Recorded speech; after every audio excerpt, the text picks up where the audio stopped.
Our story begins with Wakana Gojo, an insecure but passionate hina doll maker. As a child, he was extremely impressed with his grandfather's doll-making skills and wanted to someday create dolls of his own. But a friend tells him that it's a girl's job and not a boy's, which demoralizes him. Years later, Gojo wakes up from the sound of his alarm and says good morning to a hina doll's head that he cherishes. He goes downstairs and talks to his grandfather for a little bit before heading to school. Unfortunately, Gojo doesn't have any friends. He isolates himself from others at school, out of fear of being ridiculed for his hobby. He even thinks to himself that maybe it would be better if he wasn't here at all. Moments later, he's introduced to Marin Kitagawa when she trips and falls into his lap like a wingless angel. After school, Gojo is cleaning the classroom alone when he runs into the angel again. Kitagawa suspects that Gojo is being exploited to clean up after school, even though it's not his job. She tells him that he needs to stand up for himself and not be a doormat. That night, Gojo reflects on what Kitagawa said. When his sewing machine stops working, Gojo decides to use the one at school instead. As he's talking to his hina doll's head, Kitagawa barges in, followed by an awkward silence between the two. Gojo is extremely embarrassed, but rather than laugh at him, Kitagawa expresses her admiration for his tailoring skills. Suddenly, she removes her clothes and shows him a cosplay outfit that she's been working on, of a video game character named Shizuku.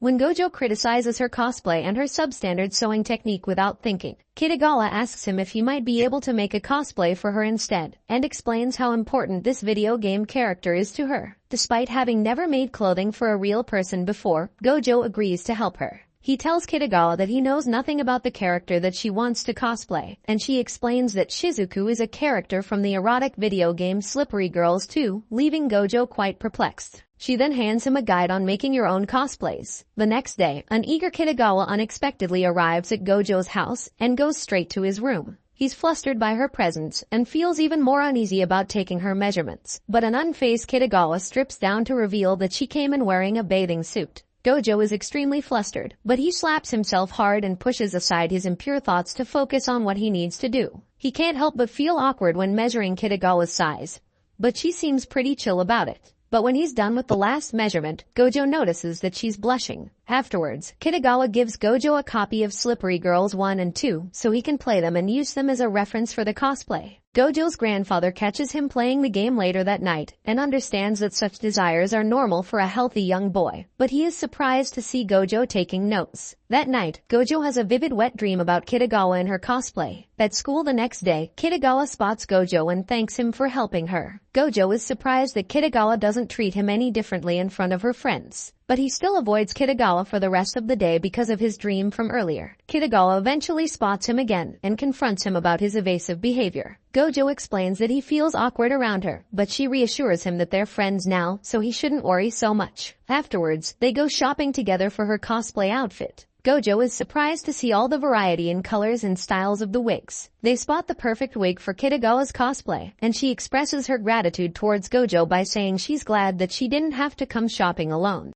Once they have the wig, they head to a lingerie shop to get some garters and stockings. This is extremely awkward for Gojo, and Kitagawa has a lot of fun teasing him. Later that evening, they head to a ramen shop, where they embarrass themselves in front of other customers by discussing the Slippery Girls game series out loud. Before they part ways, Kitagawa mentions that an upcoming cosplay event will take place in 2 weeks. Seeing what little time he has, Gojo becomes anxious that he might not be able to finish the cosplay on time. When he arrives home, Gojo's grandfather is happy to see that Gojo had been doing some shopping with his friend, but he's shocked to see a pair of stockings in the shopping bag, causing him to fall and injure his back. Gojo takes his grandfather to the hospital, where his cousin Miori joins them. She tells her grandfather to stay at her place for the next 2 weeks so he can get some much-needed bed rest, and he accepts her offer. At school, Gojo explains his situation to Kitagawa, and she offers to help him in any way she can, so they exchange their contact information. It's revealed that it's time for their midterm exams, which stresses Gojo out even more, as he thinks he won't be able to find time to study and finish the cosplay. At night, Kitagawa arrives at his house with a beef bowl to cheer him up, but notices that the lights are off, so she decides to leave. In reality, Gojo was depressed over his shortcomings. He recalls the fun times he's been having with Kitagawa, and this motivates him to work on her cosplay until morning. The next morning, he calls Kitagawa to tell her that he's finished the cosplay. She arrives shortly after and is completely astounded by Gojo's craftsmanship. But Kitagawa apologizes to Gojo for making him work so hard and reveals that she was not supposed to attend the event in 2 weeks. She starts crying because she was the one who created the misunderstanding. Gojo manages to calm her down by telling her that it'll all be worth it if she's happy with the outfit. He then makes her put on the outfit and helps her with her makeup and other adjustments. The end result is flawless and Kitagawa absolutely loves it. Gojo then takes some pictures of Kitagawa cosplaying as Shizuku and compliments her. She's happy with the results and uploads the pictures on social media. Kitagawa then tells Gojo that she wants to attend a cosplay event tomorrow. When they arrive, Kitagawa is incredibly excited while Gojo is more restrained. Kitagawa gets a lot of attention from the other attendees thanks to her great cosplay. As he watches her have fun, Gojo begins to wonder if this will be the last time they hang out together since he has now fulfilled his promise to make her a cosplay. When Kitagawa is feeling hot, she reveals to Gojo that she was wearing double bras to make her boobs look bigger and now she's having difficulty breathing. They both go inside the building, and Kitagawa cools off by making Gojo unzip her. On their way back home, Kitagawa tells Gojo that there are 51 other characters that she wants to cosplay and would need his help. He's happy to hear that they'll be able to keep hanging out together after all, and agrees to help her with her future cosplays. A drowsy Gojo then tells Kitagawa that she looks beautiful, which catches her off guard. When Gojo's grandfather returns home, he's shocked to see his grandson hanging out with a beautiful young girl. As Gojo explains everything to his grandfather, Kitagawa realizes that she's fallen in love with Gojo. The next day, a young girl arrives at Gojo's house during a downpour, and Gojo's grandfather invites her inside, but leaves shortly after. So Gojo is unaware that there is a girl in their house. While she's taking a shower, Gojo starts to worry that there might be a burglar inside the house. In an unexpected turn of events, he catches the girl naked in the bathroom. She later introduces herself as Sajuna and tells Gojo that she came to his house to commission a cosplay outfit from him. She reveals that she is Juju, a popular cosplayer that Kitagawa had previously told him about. When Kitagawa arrives, she is starstruck by Sajuna's presence. While they talk, Sajuna expresses her desire to cosplay as a character from the anime Flower Princess Blaze, who Kitagawa is also a fan of. When Sajuna asks if Gojo and Kitagawa are dating, both of them get extremely flustered, and Gojo responds that he isn't dating anyone. Kitagawa is happy to hear this answer. She then asks Sajuna if she would like to do a cosplay photo shoot together, and Sajuna declines. But Sajuna changes her mind after Kitagawa offers to pay for a studio if they cosplay together. Gojo then decides to watch Flower Princess Blaze for research, so Kitagawa offers him her complete DVD set. The next day, Gojo arrives at her apartment to pick up the DVDs and is flustered at how Kitagawa is dressed. She's flustered too, but only because she's not wearing her contacts. When she finally lets him in, she tells him they should watch the series together. As they do so, Kitagawa realizes that she's having a home date with Gojo and wishes for this moment to never end. Back at home, Gojo calls Sajuna and sends her his detailed sketches. She's impressed by his skills, and she's even more shocked to learn that Kitagawa's outfit was Gojo's first cosplay project. Before they hang up, Sajuna explains that her sister is the one that takes her pictures. Gojo wants to learn more about photography, so they decide to meet up at a restaurant with Shinju, Sajuna's sister. Shinju is actually Sajuna's younger sister, but looks older than her because of her height and her personality. Kitagawa asks Shinju if she wants to cosplay as well, but Shinju reluctantly declines. The group then decides to visit the location for their photo shoot, which is an abandoned hospital that was converted into a studio. Everyone is excited to be there, but Sajuna is visibly nervous. Gojo finds her scared and alone and attempts to comfort her. He tells her about his dream of becoming a hina doll maker. She tells him that she always dreamed of becoming a magical girl. But when she found out that magical girls were fake, she gave up on that idea. Gojo then asks Sajuna why she chose him as the designer of her cosplay, and she responds that she was jealous of Kitagawa wearing such a perfect costume and wanted Gojo to make one for her as well.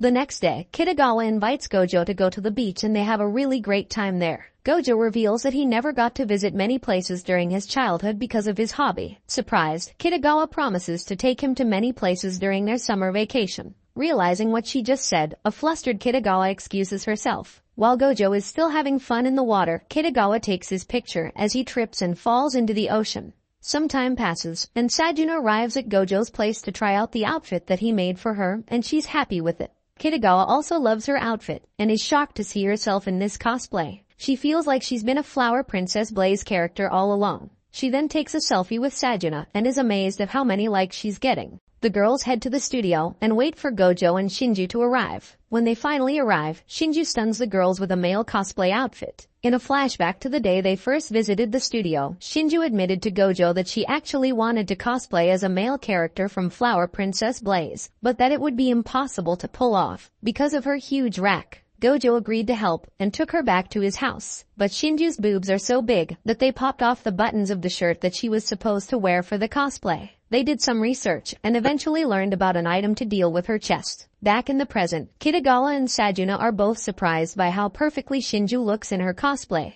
All three of them take a picture together before their photo shoot to commemorate this day. The girls have their photo shoot, and Sajuna later thanks Gojo for helping her younger sister realize her love of cosplay. More time passes, and Kitagawa invites Gojo to a manga cafe, but he feels embarrassed to be alone with her. She recommends him a manga and expresses her desire to cosplay as one of the characters. But she doesn't think she can actually pull it off, because that character has pigtails, and she thinks that this kind of hairstyle won't suit her. Gojo reassures her that it would, and with his encouragement, Kitagawa decides that she'll be cosplaying as a succubus next. Gojo has a hard time designing the outfit because of the manga's simple art style, but he manages to make it work. Unbeknownst to him, the location for the photo shoot turns out to be a love hotel that Kitagawa had booked. Gojo is shocked about the location and is sitting awkwardly inside the room while Kitagawa gets changed into her cosplay. Once she's ready, he starts taking pictures of her, cosplayed as a succubus. Gojo suggests that Kitagawa should get on top of him to replicate certain scenes and poses from the manga. After taking the pictures, Gojo hears the couple in the next room doing the nasty. He realizes that the position they chose is extremely inappropriate and tries to get Kitagawa off of him. But this only worsens the situation. They stare into each other's eyes and nearly kiss, but their moment together is interrupted by a call from the front desk, telling them that their time is up and they have to leave. Back home, Gojo thinks about the beautiful Kitagawa while he's alone in his room. A few days later, Gojo goes to Kitagawa's place to help her out with her next cosplay. He learns that she's been modeling for a magazine to save up for an expensive camera. They then watch a scary movie together, and Gojo is nervous because he's never seen one before. However, by the end of it, he's enjoying the movie and analyzing the costume designs, while Kitagawa is left terrified. Afterwards, she finishes her homework, and they decide to meet up later that night so they can go to the festival together. At the festival, Gojo is stunned by how cute Kitagawa looks in her yukata, which makes her happy. While watching the fireworks together, the two just stare at each other. After the fireworks, Kitagawa's sandals start hurting her, so Gojo carries her on his back to a nearby store to get her a new pair. Both are very happy with each other's company and promise to visit the festival again together next time. Later that night, when they've both returned home, Kitagawa calls Gojo because she's scared after watching another scary movie and wants to hear his voice. She tells Gojo to stay on the call with her no matter what. But Gojo begins to fall asleep. When she notices that he's passed out, Kitagawa tells him that she loves him. Thank you so much for watching. Don't forget to like and subscribe if you enjoyed the video.